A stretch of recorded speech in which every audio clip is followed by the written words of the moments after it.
اللہ کے بابرکت نام سے شروع کرتا ہوں جو بڑا مہربان نہایت رحم والا ہے، اور درود لا محدود حضور صلی اللہ علیہ وآلہ وسلم کی بارگاہ ناز کے اندر، بارگاہ پروقار کے اندر ہدیتن، عقیدتن، محبتن، نذرانتن، تحفتن، مودتن، ادبن پیش کرنے کے بعد وجہ تخلیق دلائل الخیرات حضرت سید محمد سلیمان بن جزولی رحمت اللہ تعالی علیہ صاحب دلائل الخیرات ایک جگہ تشریف لے گئے۔ وہاں پر نماز کا وقت ہو گیا، آپ نے وضو کا ارادہ کیا تو دیکھا ایک کنواں ہے جس میں پانی موجود ہے، لیکن پانی نکالنے کے لیے رسی اور ڈول نہیں ہے۔ فرمایا میں اسی فکر میں تھا کہ ایک بچی نے قریبی مکان کی چھت سے جھانکا اور پوچھا آپ کو کس چیز کی تلاش ہے؟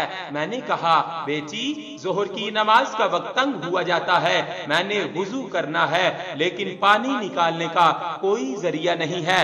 اس لڑکی نے پوچھا آپ کا نام کیا ہے؟ فرمایا میرا نام محمد بن سلیمان جزولی ہے۔ یہ سن کر اس لڑکی نے کہا اچھا تو آپ ہیں وہ محمد بن سلیمان جزولی جن کی مدح و ثنا کے ڈنکے بج رہے ہیں لیکن کنویں سے پانی نہیں نکال سکتے۔ یہ کہہ کر اس لڑکی نے اپنا لعاب دہن کنویں میں ڈال دیا تو آنن پانن پانی کناروں تک آ گیا بلکہ زمین پر بہنے لگا۔ میں نے وضو کیا اور نماز سے فارغ ہو کر اس لڑکی کے گھر گیا اور لڑکی سے پوچھا کہ تجھے قسم ہے بتا تو نے یہ کمال کیسے حاصل کیا؟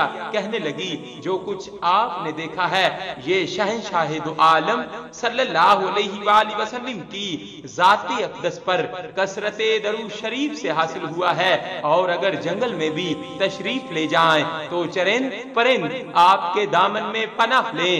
تب محمد بن سلیمان جزولی رحمت اللہ تعالی علیہ نے قسم کھائی کہ میں درود شریف کے متعلق کتاب لکھوں گا، اور پھر آپ نے ایک کتاب تحریر کی جو کہ دلائل الخیرات کے نام سے مشہور و معروف ہوئی۔ آپ رحمت اللہ تعالی علیہ نے اس لڑکی سے وہ درود شریف بھی سیکھا جو وہ لڑکی پڑھتی تھی، اور پھر اس درود شریف کی اجازت حاصل کر کے اسے دلائل الخیرات کے جز سابے میں چھپوا دیا۔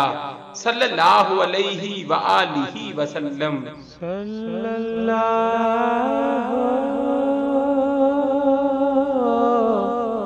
علیہ